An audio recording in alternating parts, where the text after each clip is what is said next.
বিসমিল্লাহির রহমানির রহিম। আসসালামু আলাইকুম। অনেকদিন পর আবারও আপনাদের মাঝে হাজির হলাম আরেকটি নতুন ভিডিও নিয়ে। আজকের ভিডিও টপিকস হচ্ছে ট্যুরিস্ট ভিসা। অর্থাৎ আজকে আমি একটা ট্যুরিস্ট ভিসা নিয়ে আলোচনা করব, আর দেশটির নাম হচ্ছে ভারত। অর্থাৎ আজকে আমি ভারতের ট্যুরিস্ট ভিসা নিয়ে আলোচনা করব। আপনারা অনেকে ইউরোপে যাওয়ার জন্য চিন্তা করেন, কিন্তু ইউরোপের ভিসাগুলো রিজেক্ট হয়ে যায়। এই ইউরোপের ভিসাগুলো রিজেক্ট হওয়ার পিছনে অনেকগুলো কারণ থাকে। তার মধ্যে একটা কারণ হচ্ছে আপনার ট্রাভেল হিস্ট্রি নর্মাল। অর্থাৎ আপনি যদি ট্যুরিস্ট ভিসায় ইউরোপের কোনো একটা কান্ট্রিতে, সেনজেন কান্ট্রিতে যেতে চান, তাহলে একটা কান্ট্রিতে গেলে আপনারা মোটামুটিভাবে প্রায় 29টা কান্ট্রি আপনি ঘুরতে পারবেন, কারণ সেনজেন কান্ট্রি হচ্ছে 29টা। এছাড়াও আপনারা যদি কানাডা অথবা অস্ট্রেলিয়া, আমেরিকাতে যেতে চান ট্যুরিস্ট ভিসায় অথবা ভিজিট ভিসায়, সেই ক্ষেত্রে কিন্তু আপনাদের পাসপোর্টটা একটু ওজন থাকতে হয়। অর্থাৎ কয়েকটা রাষ্ট্র আপনাদের এখানে থাকতে হয়, যে আপনাদের স্টিকার লাগানো বোরা থাকতে হয়। তো সেই ক্ষেত্রে আমি আপনাদের সাজেস্ট করব, যদি আপনারা ট্রাভেল হিস্ট্রি ভালো করতে চান, সেই ক্ষেত্রে কয়েকটা রাষ্ট্রের তালিকায় আপনারা ইন্ডিয়াটাকে প্রথমে রাখতে পারেন। কারণ ইন্ডিয়াতে আপনার আসা যাওয়ার খরচ খুবই কম, সেটা বিমান দিয়ে যান আর হচ্ছে আপনার ট্রেন দিয়ে যান, বাস দিয়ে যান, এবং যাওয়ার প্রসেসিংটা সহজ, ভিসা পাওয়ার প্রসেসিংটাও সহজ। সেক্ষেত্রে ইন্ডিয়ার ট্যুরিস্ট ভিসাটা আজকে কিভাবে প্রসেসিং করবেন, এটা একেবারেই ইজি। অর্থাৎ যে কোনো একটা কম্পিউটারের দোকানে অথবা ভিসা এক্সপার্ট যারা রয়েছে, যারা বিভিন্ন ট্রাভেল এজেন্সি রয়েছে, তাদের কাছে আপনি গেলে আপনার ভিসা আবেদন তারা করে দিবে। তবে এখানে যে ডকুমেন্টসগুলো দরকার, এই ডকুমেন্টসগুলো না হলে আপনারা কখনো আবেদন করতে পারবেন না। তো ডকুমেন্টসগুলো কি কি? তো ডকুমেন্টসগুলোর প্রথমেই যে বিষয়টা আমরা দেখব, সেটা হচ্ছে একটা পাসপোর্ট। অর্থাৎ একটা বৈধ পাসপোর্ট লাগবে আপনার, যে পাসপোর্টের মধ্যে কম হলেও 6 মাস মেয়াদ আছে, এরকম একটা পাসপোর্ট লাগবে ইন্ডিয়ার ভিসা প্রসেসিং করতে গেলে। 1 নম্বর হচ্ছে পাসপোর্ট।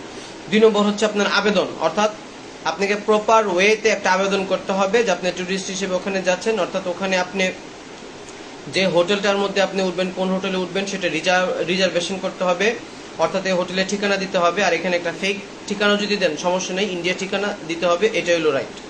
হ্যাঁ, যে আমি এই হোটেলে দিয়েছি কিন্তু আমি তো উঠবো না, হ্যাঁ সমস্যা নেই, আপনার পছন্দ মতো অন্য আরেকটাতে উঠলে সমস্যা নেই, তবে একটা হোটেলের ঠিকানা দিতে হবে। তো আবেদনপত্রটা প্রপার ওয়েতে আপনার ফুলফিল করতে হবে। এরপর হচ্ছে একটা জাতীয় পরিচয়পত্র, আপনার যে জাতীয় পরিচয়পত্র রয়েছে ভোটার আইডি কার্ড, সেটা অনুযায়ী আপনার এখানে এনআইডি নম্বর অথবা এখানে যে নামগুলো রয়েছে পাসপোর্টের সাথে যেন মিল থাকে, এগুলো আপনাকে দিতে হবে। তারপর যে বিষয়টা দিতে হবে, ইউটিলিটি বিল। অর্থাৎ আপনি যে বাসার মধ্যে থাকেন, আপনার স্থানীয় ঠিকানা, বর্তমান ঠিকানা, যে ইউটিলিটি বিল রয়েছে, সেই বিদ্যুতের বিলের একটা কপি আপনার এখানে এটার সাথে অ্যাটাস্টেড করতে হবে, যে এমবিসি আপনি ফেস করবেন তার জন্য। হ্যাঁ, এরপরে যেটা রয়েছে, আপনার আর্থিক সচ্ছলতার প্রমাণপত্র দিতে হবে। অর্থাৎ আপনার 6 মাসের একটা ব্যাংক স্টেটমেন্ট দিতে হবে। এছাড়াও আপনি ইন্ডিয়ার ক্ষেত্রে শুধু একটা কাজ করতে পারেন, আপনার পাসপোর্টের এখানে এন্ডোজ করতে পারেন, আপনি এখানে কিছু ডলার এন্ডোজ করতে পারেন।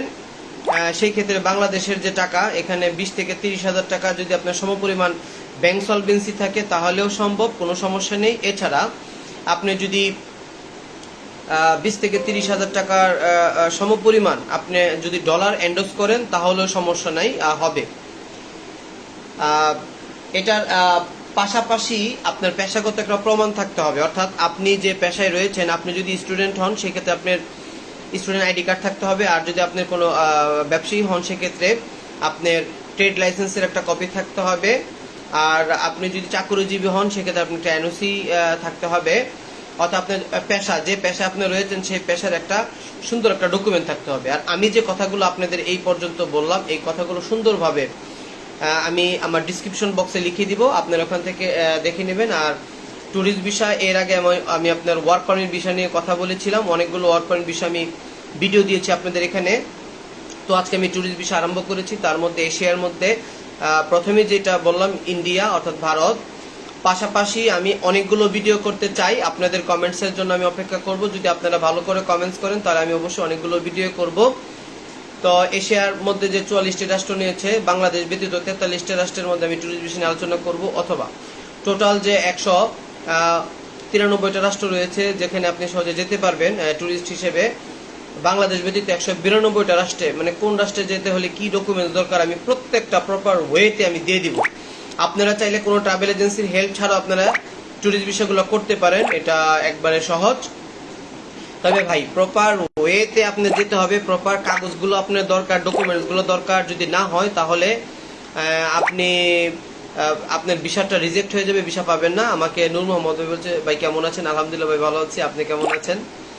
আমি মূলত কোনো ভিডিওর ভিতরে কারোর সাথে আমি কোনো কথা বলি না, যদি আমাকে ফেসবুক লাইভ করি আমাকে অনেকে প্রশ্ন করে। তো যাই হোক, আপনারা যদি ভালো লেগে থাকে আমার ভিডিওটা লাইক কমেন্ট শেয়ার করবেন। আর আমি অনেকদিন যাবত অসুস্থ, যে কারণে আমার ফেসবুকিং একটু আপনাদের কাছে অন্যরকম লাগছে।